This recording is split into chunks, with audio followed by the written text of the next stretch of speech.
Welcome to our video journey where we explore the fascinating world of pronunciation, unraveling the mysteries behind each word and its usage.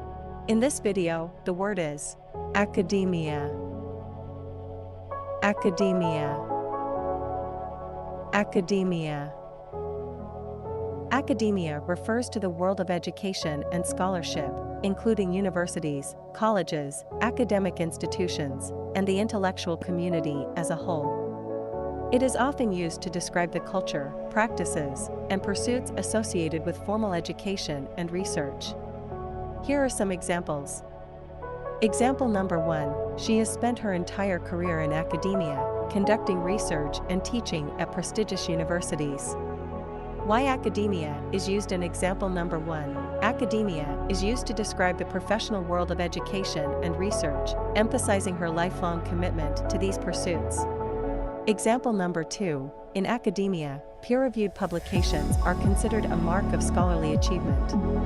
Why academia is used in example number 2. This example uses academia to specify the context in which peer-reviewed publications are significant, emphasizing their role in scholarly recognition.